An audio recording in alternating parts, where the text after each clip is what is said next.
സംസ്ഥാനത്ത് SSLC +1 പരീക്ഷകൾക്ക് തുടക്കം. +2 VHSC പരീക്ഷകൾ വെള്ളിയാഴ്ച ആരംഭിക്കും. സംസ്ഥാനത്ത് 3031 കേന്ദ്രങ്ങളിലാണ് പരീക്ഷ നടക്കുന്നത്. 4.5 ലക്ഷത്തോളം വിദ്യാർത്ഥികളാണ് സംസ്ഥാനത്ത് പരീക്ഷ എഴുതുന്നത്.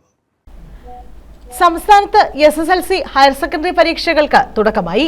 സംസ്ഥാനത്ത് 3031 പരീക്ഷാ കേന്ദ്രങ്ങളിലായി 4,17,497 വിദ്യാർത്ഥികളാണ് SSLC പരീക്ഷ എഴുതുന്നത്.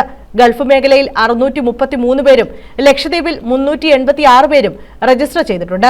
30-ന് പരീക്ഷ അവസാനിക്കും. മൂല്യനിർണ്ണയ ക്യാമ്പുകൾ ഏപ്രിൽ 7-ന് ആരംഭിച്ച് 28-ന് പൂർത്തിയാകും.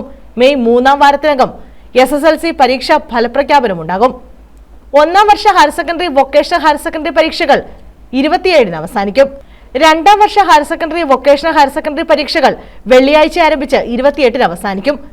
4,11,025 വിദ്യാർത്ഥികളാണ് ഹയർ സെക്കൻഡറി 1-ാം വർഷ പരീക്ഷയും 4,52,437 വിദ്യാർത്ഥികൾ 2-ാം വർഷ പരീക്ഷയും എഴുതും. 34,122 വിദ്യാർത്ഥികൾ 1-ാം വർഷ ഇംപ്രൂവ്മെന്റ് പരീക്ഷയ്ക്കായി രജിസ്റ്റർ ചെയ്തിട്ടുണ്ട്. ഫലപ്രഖ്യാപനം മെയ് 22-ന് എത്തും. മൂല്യനിർണ്ണയം ഏപ്രിൽ 6-ന് ആരംഭിക്കും. വൊക്കേഷണൽ ഹയർ സെക്കൻഡറിയിൽ 1ഉം 2ഉം വർഷങ്ങളിലായി 53,655 വിദ്യാർത്ഥികൾ പരീക്ഷ എഴുതും. യുദ്ധത്തിന്റെ പശ്ചാത്തലത്തിൽ ഗൾഫ് മേഖലയിൽ വ്യാഴാഴ്ചത്തെ SSLC പരീക്ഷ, വ്യാഴം, വെള്ളി, ശനി ദിവസങ്ങളിലെ ഹയർ സെക്കൻഡറി പരീക്ഷകളും മാറ്റിവെച്ചു. പുതുക്കിയ തീയതി പിന്നീട് അറിയിക്കും. News desk.